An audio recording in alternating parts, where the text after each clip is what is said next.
Well, that's a little bit of music by the Buzzin Hornets, song called Something Like a Broken Heart, which is something that we recorded a few weeks ago, and we've just put out as a single.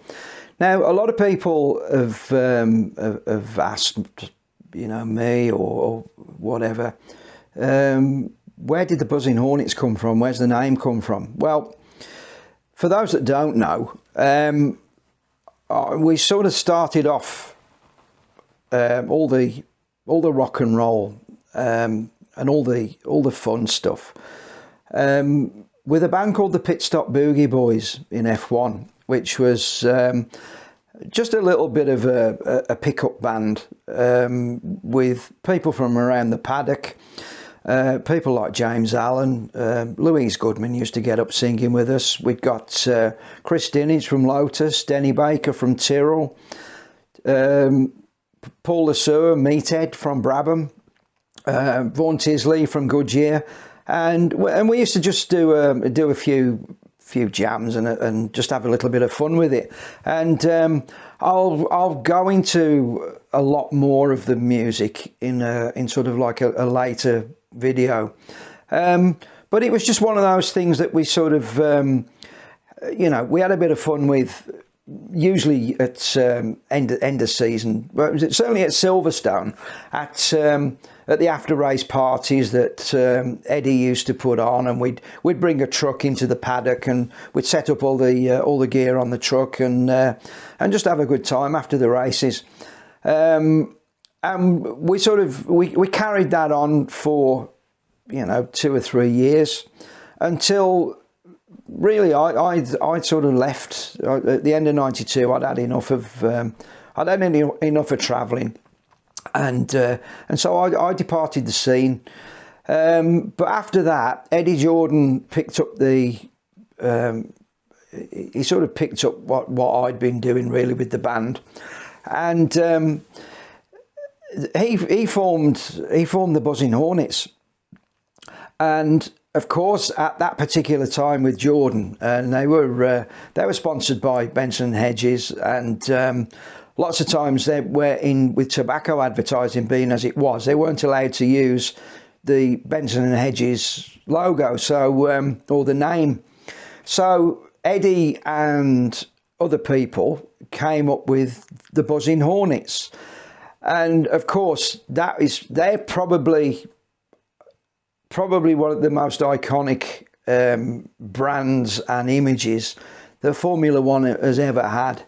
And all credit to Eddie and you know, Ian Phillips and lots of guys involved with that team, that they carried it on for as long as they did.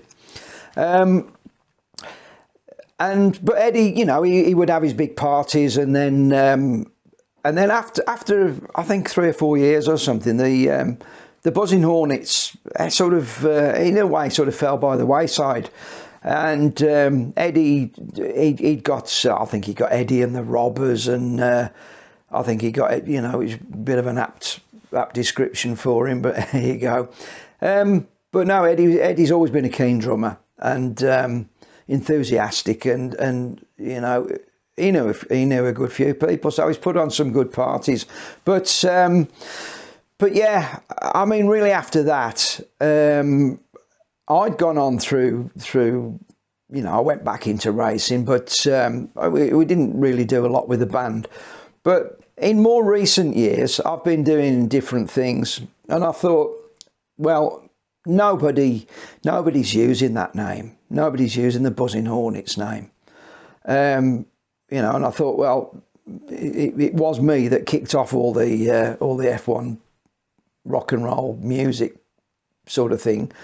So I thought, well, let's pick up with this Buzzing Hornets again, because it's a fantastic brand, a fantastic image, and I thought, you know, we might as well bring it back, because there's a lot of goodwill for the band and the brand, and we'll see what we can do. So the first gig we actually did, I put together a lineup with some guys that you know, one of my pals had played in Slade and what have you, and one or two other guys that I knew. So we put the thing together, and I think 3 years ago we played I approached Force India to see if we could play at their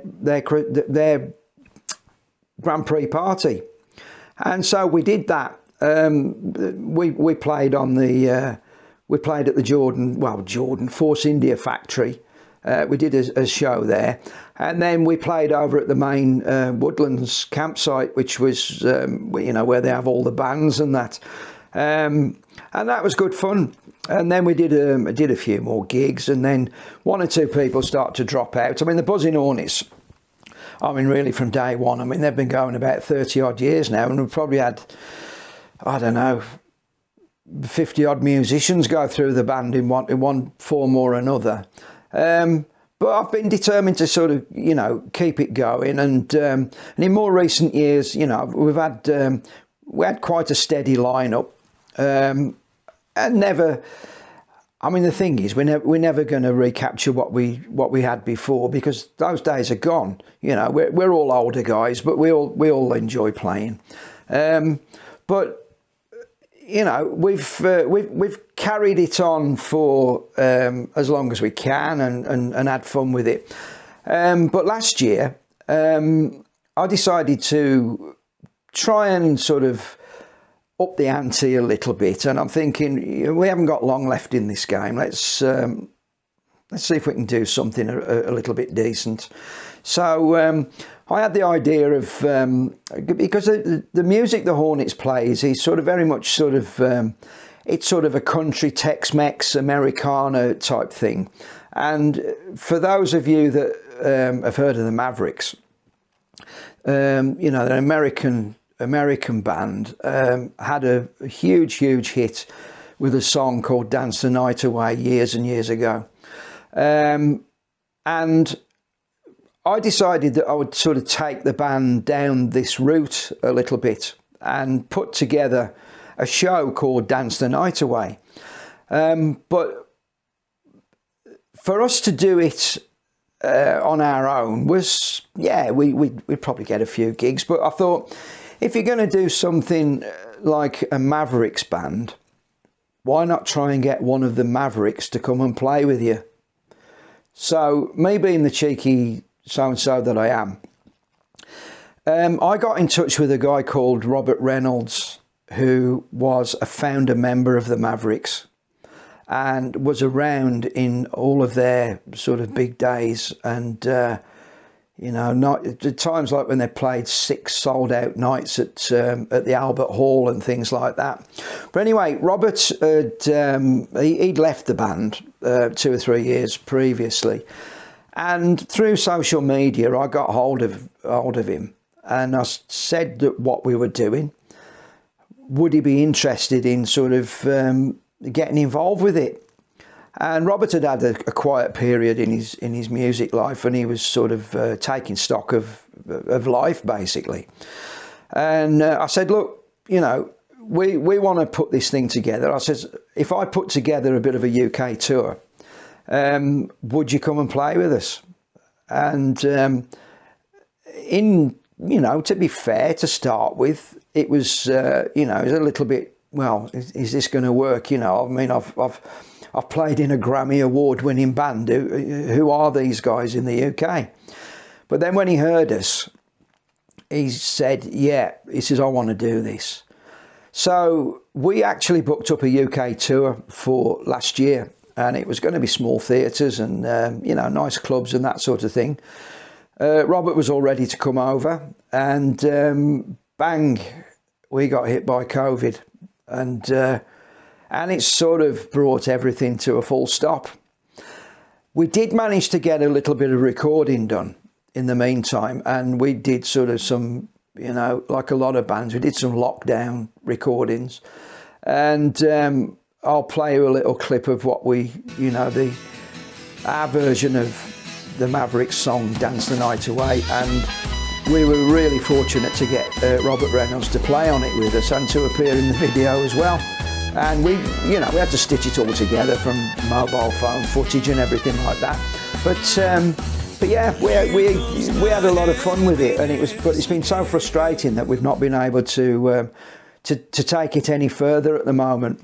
But then just towards the back end of last year,